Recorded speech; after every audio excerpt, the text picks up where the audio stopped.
Well, making videos in the car was a really great artistic triumph. It was a video I just completed a second ago. My name is Host Eric. I am the host of Talking to Finish People. I am on my way to work. I've got 20 minutes to get there. I'm hopeful to get there on time, but one never knows. Did I leave late? Yes, but I'm leaving at a different time of day than normal. There should be less traffic today, this time than the other time. So hopefully, fingers crossed, I'll get there on time-ish, which is really the best anyone can hope for anyways. I mean, you know, I'm on time, give or take. Not on time necessarily. Anyhow, I'd like to talk a little bit about ENTP responsibility and risks.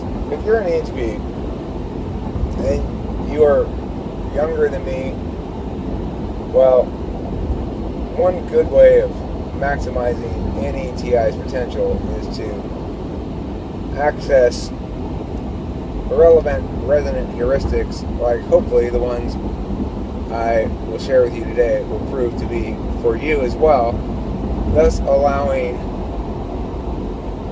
ideation more choices of where to begin, so to speak. It's like, what I'm going to say is this: err on the side of harm prevention and protecting those you care about. Because one area where the ENTP is likely to not be particularly good about is harm prevention, protecting those we care about, which can mean things like, if Kimberly's wrong and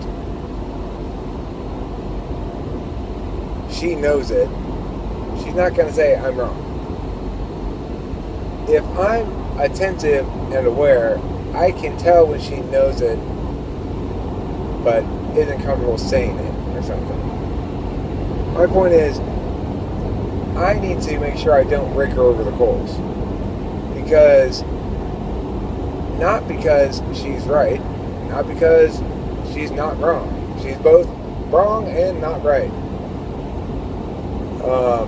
But because I want to protect her from incurring the harms of her own bad behavior. The problem's not always a lack of objective accountability or fairness. The problem's not always a lack of objective self-criticism. Sometimes it is.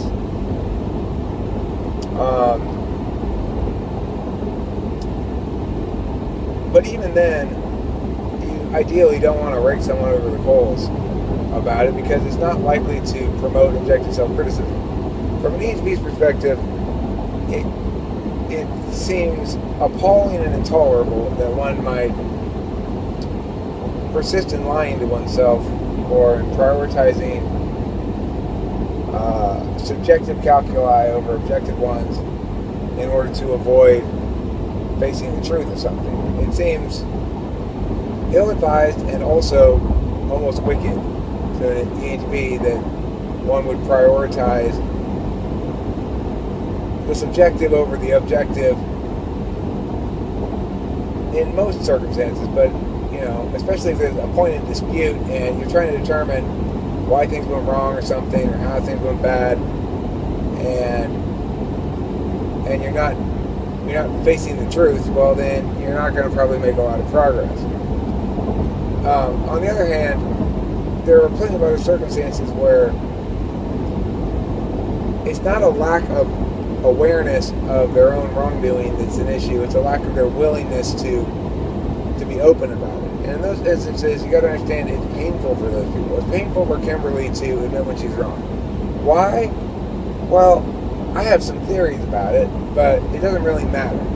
It is painful for her to admit when she's wrong. Is it like this for all ISFJs? Probably, to some extent, but I think Kimberly's a lot worse than most.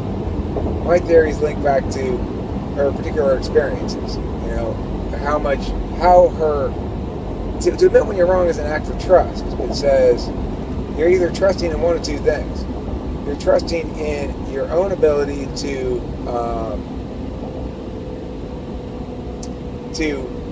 not be taken advantage of once you conceded this weapon to these people, whoever they are. These people, meaning the person you're dealing with. You're right, I was wrong. It's a weapon that person can use to beat you with if that's what they want to do with it. If you're an ISFJ, anyway, because the ISFJ doesn't know how to go from there. They say, well, if I admit when I'm wrong, therefore now you get to beat me with a stick. I think Kim learned that because people beat her with that stick when she gave it to him time and time again. My goal is not to beat her with that stick ever. And, but what ends up happening a lot is that because she's being very stubborn and won't admit that she's wrong, then I have to beat her with that stick. And I shouldn't, because I need to understand that I ought to prioritize at least some of the occasions her comfort, happiness, well-being, whatever, over truth, justice, and the American way. And that's okay. We don't always have to prioritize objectivity and the truth in an external sense in order to be a complete and good person. It is a good thing to protect from harm the people we love, even when they're being unfair to us. This is one of the things I remember finding most appalling about Kimberly is the way in which she's in the depths of a fight. She has been on occasions quick to abandon ship, quick to stop working in the team's interest. And there was a fight that we had, as I was concerned, when I walk out of that thing, me and Cam are having a fight with Mia. Maybe I'm the one who started the fight, but it doesn't matter at that point. We're a team, so you're on my side regardless. And her willingness to not work in the interest of the team because she didn't like the place where the team had been put into was disturbing. Because you've got to be on, if she gets us into trouble, I'll be there working for the team. If I get us into trouble, she needs to be working for the team as well, or at least staying out of the way. But I understand that she's not had really a good teammate before. Somebody who genuinely, she hasn't had anybody as competent as me, for one thing.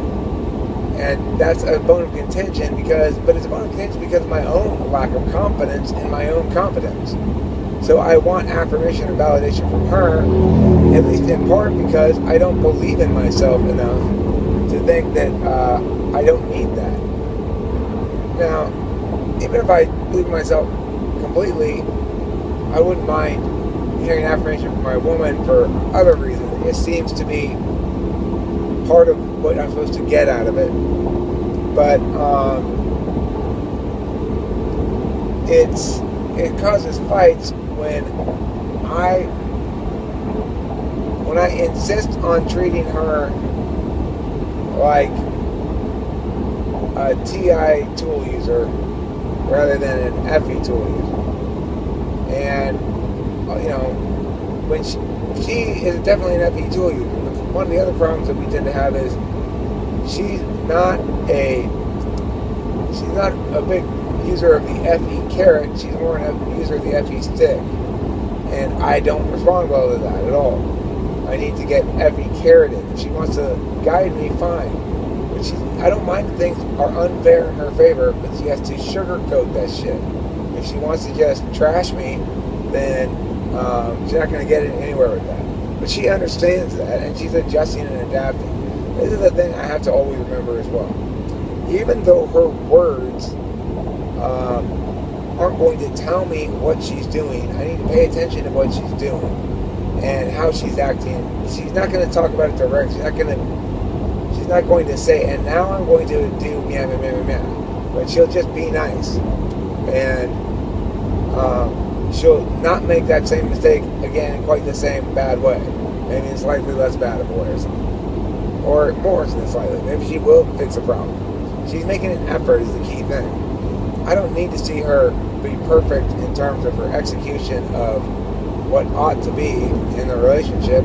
I'm not perfect with it by any stretch of the imagination. Why should I expect her to be?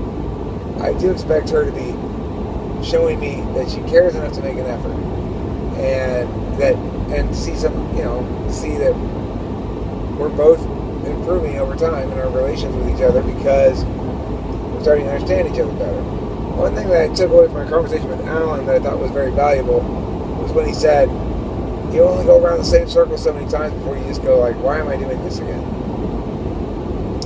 And, I've certainly started to experience that with Kim. We made those lists the other night of things that we want the other person to work on. And as I started going down my list, I was just like, oh, you know what, fuck it. I don't even give a fuck. Why am I doing this? Why are we doing this? Well, the answer is because, Eric, she's wrong and she needs to. Well, fuck that. I don't have time and energy for that right now. Let's just be experiential instead. Basically shifting out from across time, status and stuff, fairness, keeping score, and other kind of shit like that, to in the moment, well, let's just do something fun instead. And it's an option. It won't really solve any problems, but it doesn't mean problems can't be solved.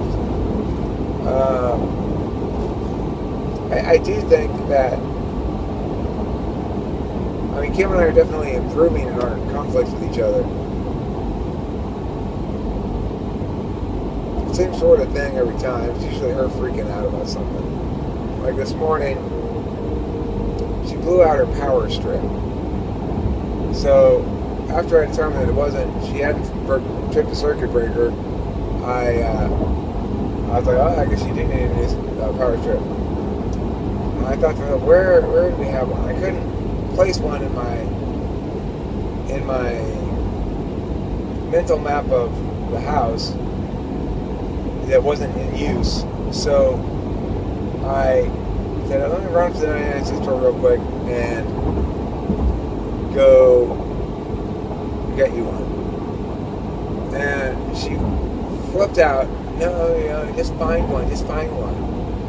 And I said, then you find one. I'm getting ready to work. Well, then why don't you just let me go get you one? And I'll be right back. It's just up the street. I can't tell you, can you just find one? I can tell you. I'm like, anyway. So first of all, I was in the middle of doing what I was doing when she comes to me with this problem that now her problem, I need to solve it.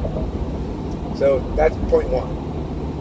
Number two, I am happy to get up right that second and go solve it.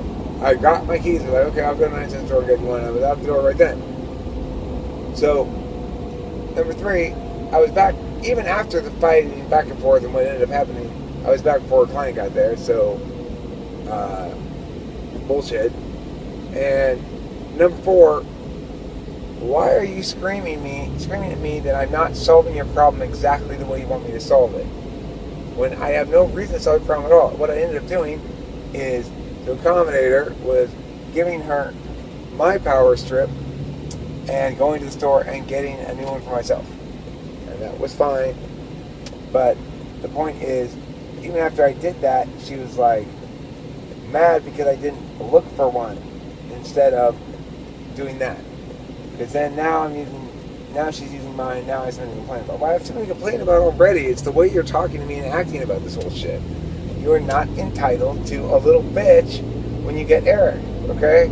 I'm not going to be your little bitch, and you need to stop trying to make me be your little bitch. Now, the reason I did it the way I did it this morning, too, is because I wanted to make sure she had no ammunition, so that when I next spoke to her, I was going to, hold her feet to the fucking fire about it.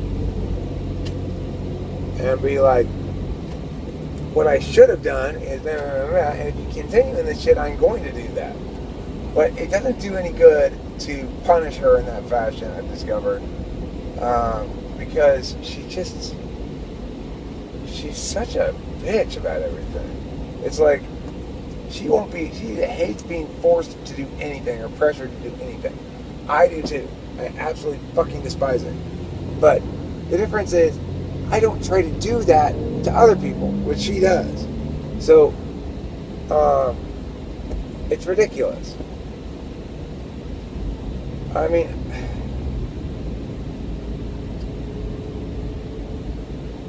regardless, the point is, when I did talk to her next, when I got back from the store, she was being making an attempt to be all super nicey and pleasant and not insane. But I was like, no. Next time you talk to me, you begin with an "I'm sorry. You were completely in the wrong on that whole thing, and you know it." And then I walked away from her. That was actually a good strategy because I talked to her next time and get a sorry from her? No, but by the time I talked to her next, context was totally different and yada yada yada. Regardless, that it was clear to me in that instance that was a circumstance in which she knew. It wasn't that she didn't know that she was completely in the wrong. She didn't want to have to say it out loud. And there's no reason to make her say it out loud, although "I'm sorry" is kind of like a compromise thing. You do not need to explain to me what you did wrong or why that's not okay, which I typically want to have happen because I want to know that the other person understands why specifically that's not okay. Not just that it's not okay. So, anyhow, I'm almost at work. I'm going to be on time, amazingly enough. It's amazing because I left so late. But, I got like 3 minutes to get there. I gotta stop and get cigarettes, though. Alright, I'll see you later. Thanks for watching. Don't forget to eat plenty of cheese.